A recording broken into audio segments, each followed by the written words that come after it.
ceritane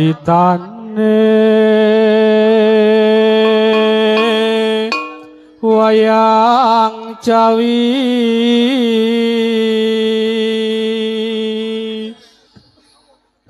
ing prajana Lengka diraja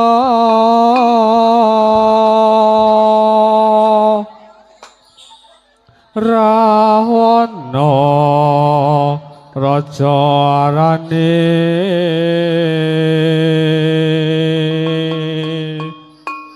gawe keker nyolong Sinta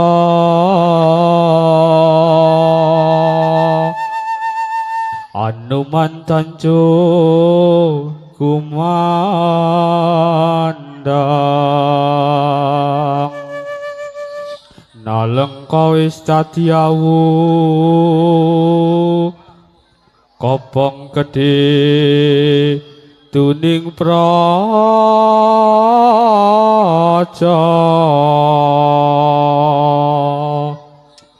ceritane wayang Ramayana ing negara Nalengka diraja Ratu Buta Rawana raja gawe geger nyolong Dewi Sinta Anuman dikete putih sowan taman Sinta dijamule konangan Indrajit lan Batin ning Anuman ora wedi gedhe Ilatala Nalengka ngeti apa kopong kilang waao kopong pateng pendang Omah gedhe kopong dadi awu rasa muda nangis gereng-gereng iyo ae ya iyo ae iyo ae ya iyo ae iyo ae ya iyo ae iyo ae ya iyo ae ceritane wayang Ramayana ing negara Nalengka diraja Ratu Buta Rawana raja gawe geger nyolong Dewi Sinta Anuman dikete putih sowan taman Sinta dijamule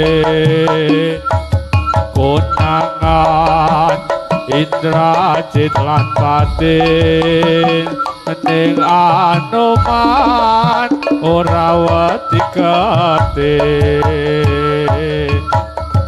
Ilatala Nalengka tiobong kopong kilang waao kopong pateng pendang Omah gedhe kopong dadi awu dosa muda nangis gereng-gereng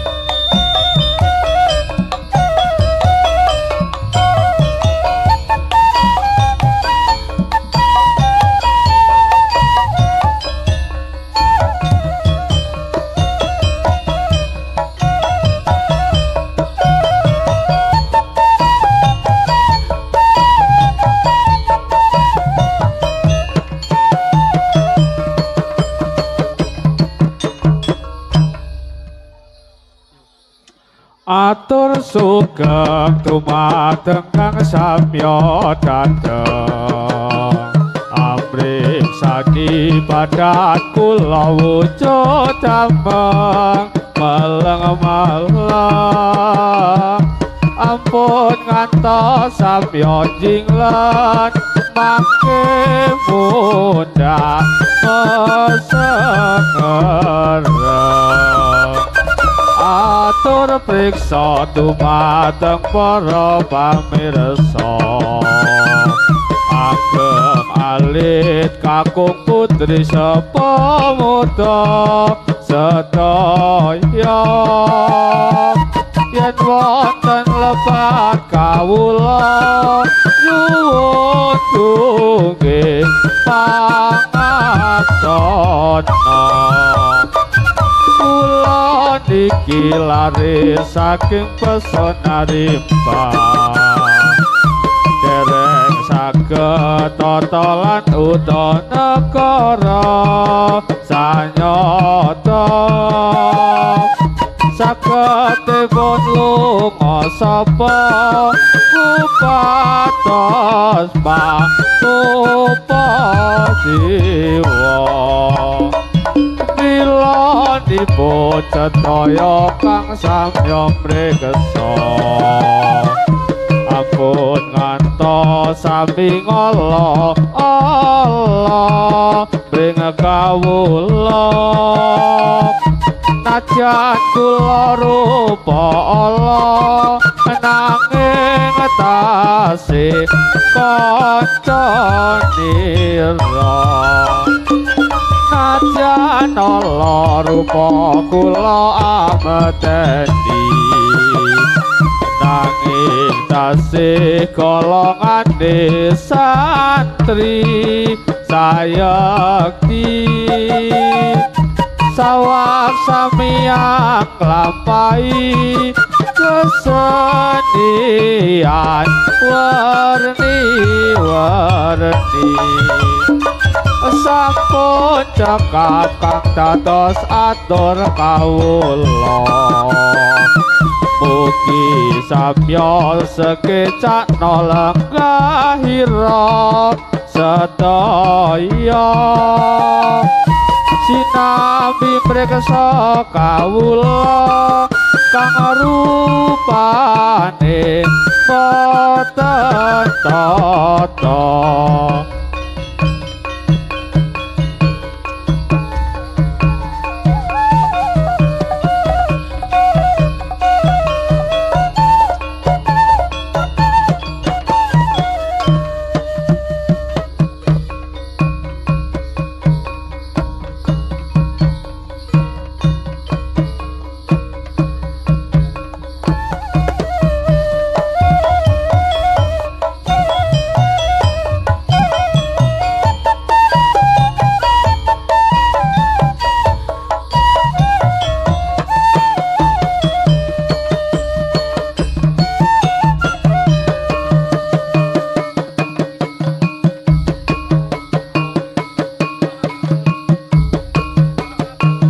iki seni data kanggo kumpulan jenengane kesenian gayaan sajan Allah seno kanggo hiburan uga bisa babagan seduluran oleh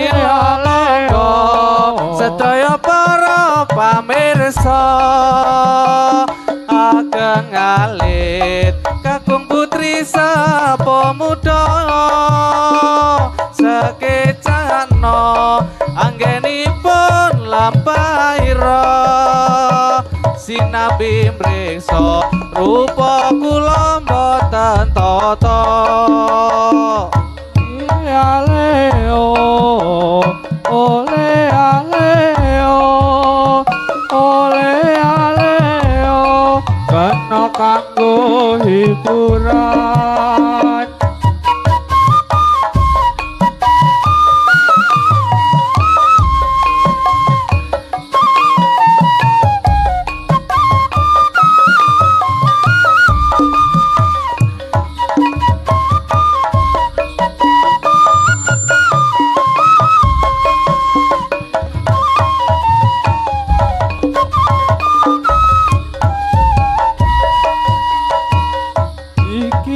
seni datang kanggo kumpulan jenengane kesenian dayaan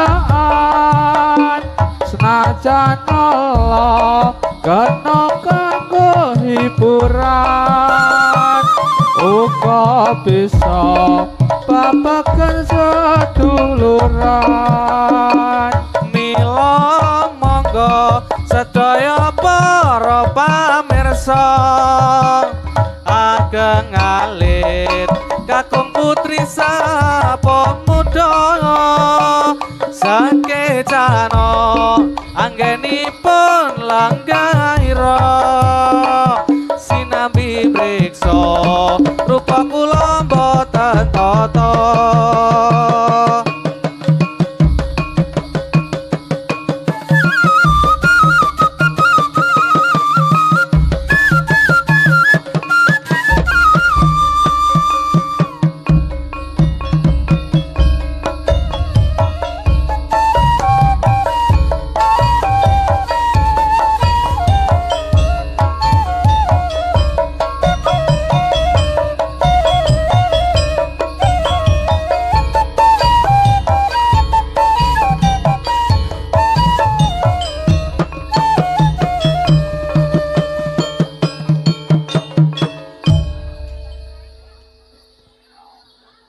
Ayo prakanca padha olahraga supaya badane rasa sinambi masa erang-erang kawula ingkang miturut agama. Ayo prasedulur Islam sedaya bebareng atur matana maring mirate Nabi junjungan kita Nabi Muhammad kang mulya. Ayo pro kaum muslimin muslimat serta pemuda fatayat padha giat anggone menghormat maring mirate Nabi Muhammad. Lamun wong urip ra gelem menghormat besok yen ana akhirat bakal keparing siksa neraka geni neraka kang mulat-mulat. Kan padha gelem menghormati maring mirate Kanjeng Nabi besok yen kita tumata ing pati dikanjeng sarwa kang edi lawa inati dalil Islam iku dawuhe pangeran aku ngomong kae Gusti Allah Islam iku kang lakoni tenan. Ayo padha seduluran netapno ing kewajiban ayat kasebut ing daleme Al-Qur'an barang dawuhe pangeran. Mila sedulur kang samya prekesa mugi enggal dan tindakno agama Islam ingkang luwih utama iku dadi kewajibanno.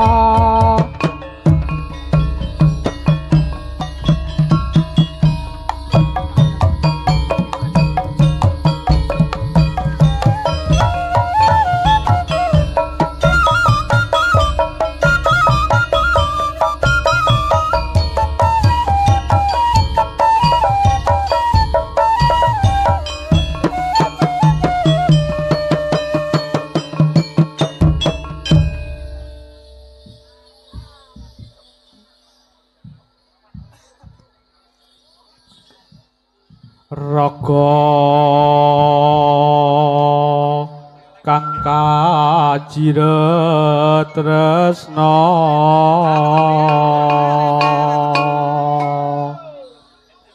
dilali talining jiwa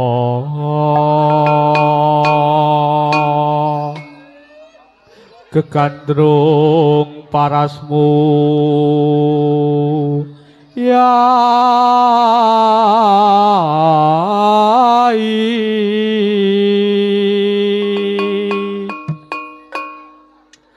ora gampang nampa lelakon iki aku wis nyoba ikhlas nanging apa tak lakoni nampa kasunyatane tresna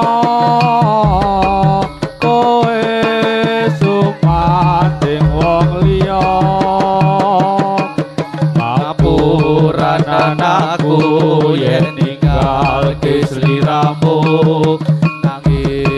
atiku wis dudu duwemu Gusti tansah krungu apa panyunanmu muga kowe enggal entuk gantiku ati durung lila kowe nyanding wong liya apa iki kasunyatan sing tak tampa bebasaning kembang mekar ana ing lati nanging dudu aku sing duweni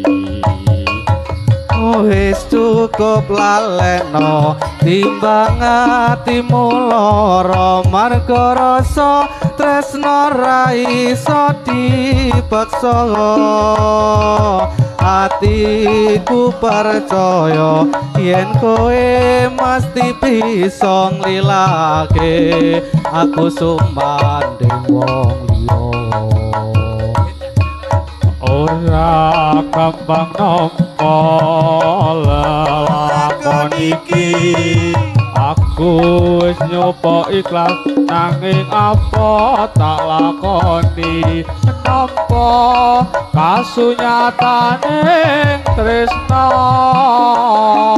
kowe sumanding wong liya ngapuranen aku yen ninggal kesliramu nanging atiku wis dudu duwemu Gusti tansah krungu apa panyunanmu muga kowe enggal entuk gantiku ati durung lila kowe nyanding wong liya apa iki kasunyatan sing tak tampa bebasaning kembang mekar ana ing lati nanging dudu aku sing duweni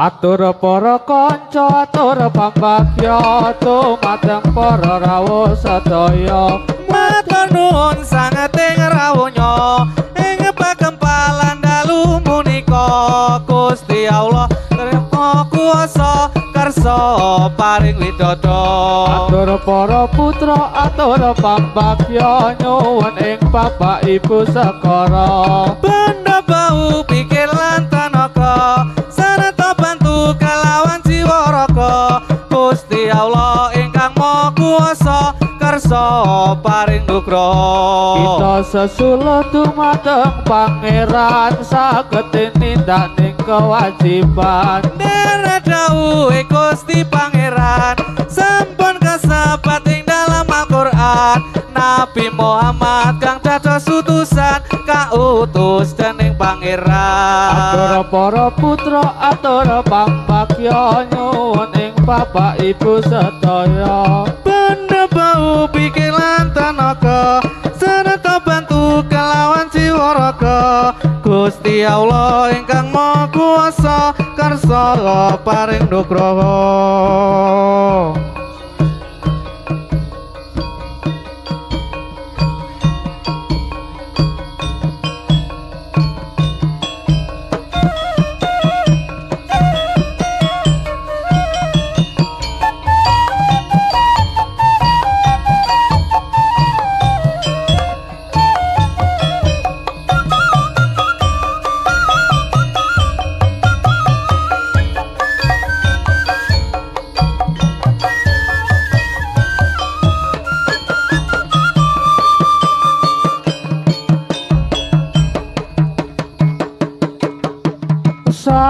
Dewi katon lam-lami ambabar wewangi semi arup kembange melati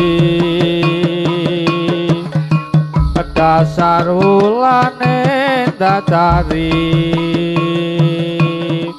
wong ayu setya rumaksa nolong sasat abiyane kartika kadya puspita ing netra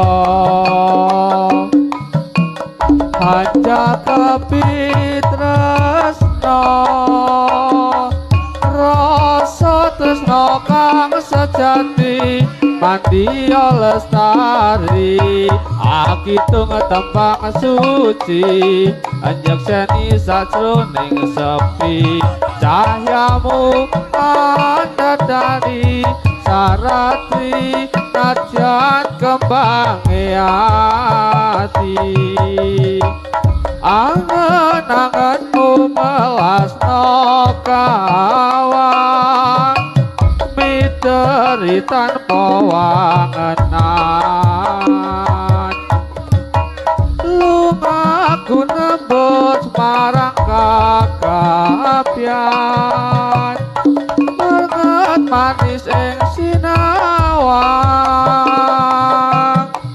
sang Dewi katon lam-lami anggapan mewangi semi arum kembange melati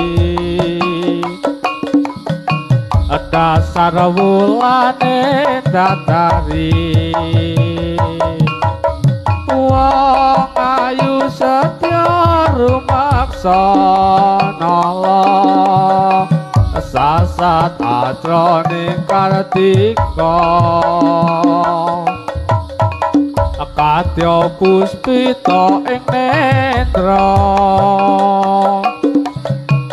angga kapitresna rasa tresna kang sejati mandiya lestari akitung kembang suci ngajeni sajroning sepi cahyamu andadari sarati nadya kembange ati angen-angenmu welasno kawan miteri tanpa wangenan lumaku nembus marang kabagyan banget manis ning sinawang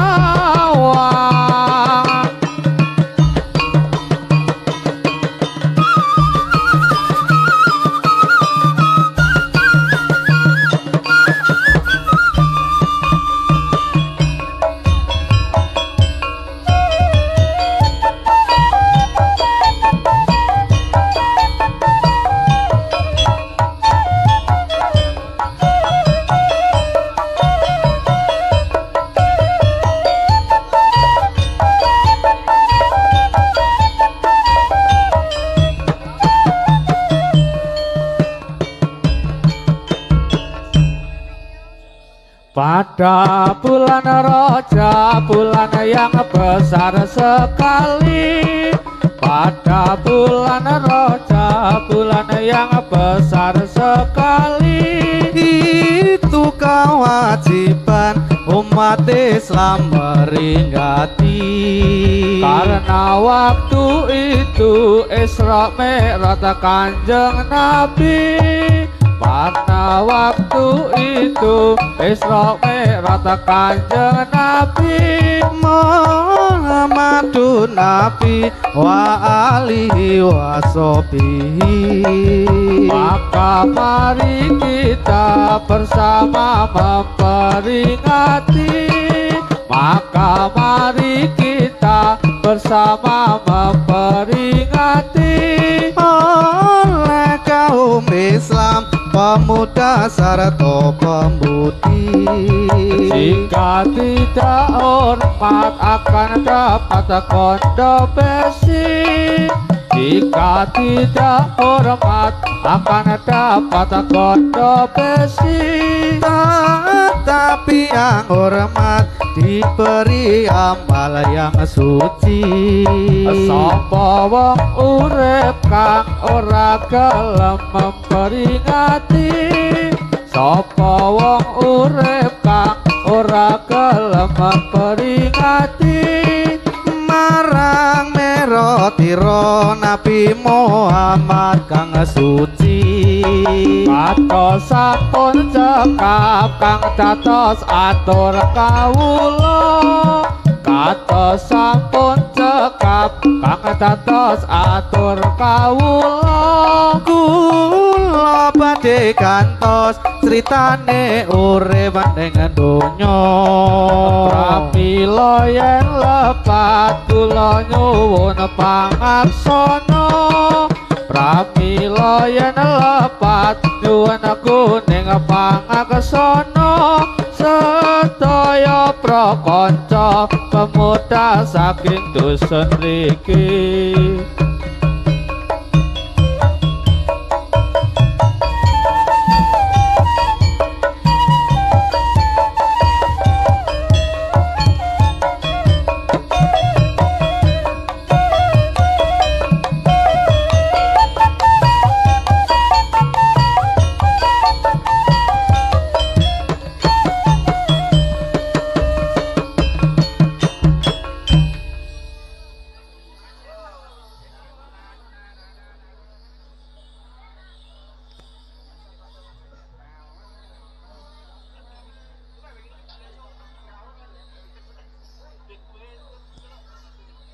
Ingsun miwiti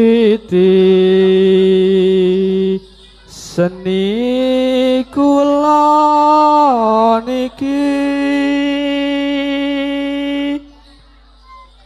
Ingsun nyata lagi wangi rasa ungkapan naning saka ati.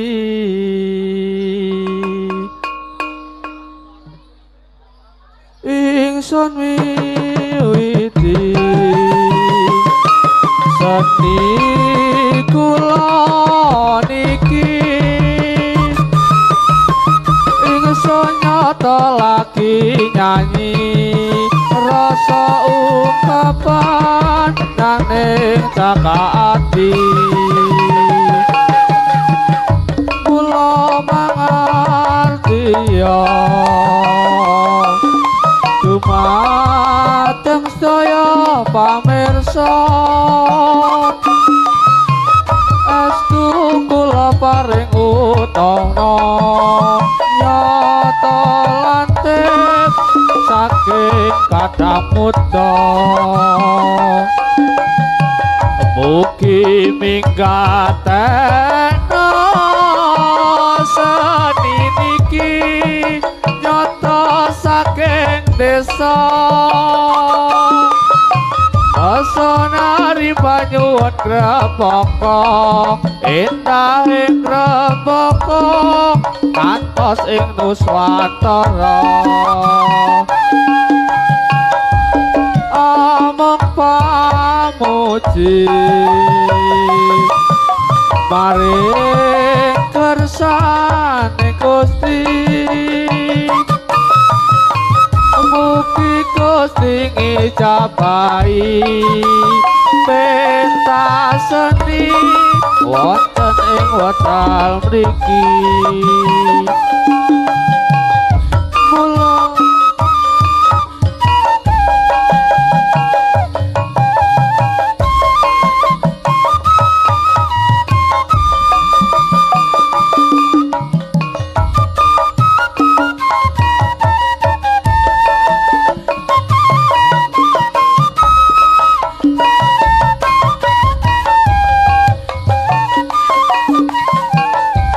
ingsun miwiti Yo, say, yo. seni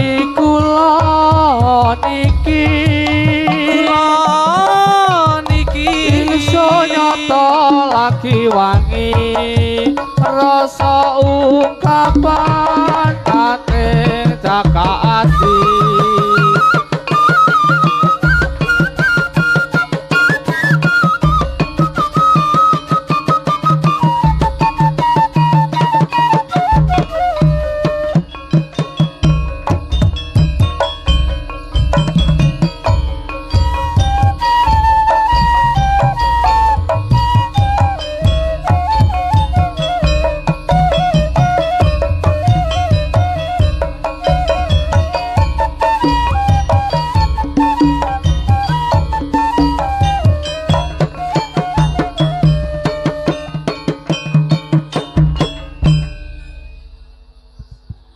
Sora-sora bergembira, bergembira semua. Sudah bebas negeri kita, Indonesia merdeka.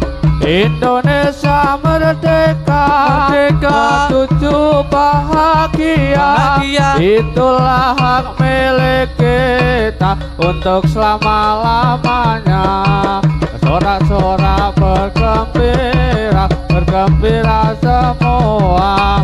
Sudah bebas negeri kita, Indonesia merdeka. Indonesia merdeka, Merdeka. Tujuh bahagia, itulah hak milik kita untuk selama-lamanya. Yo.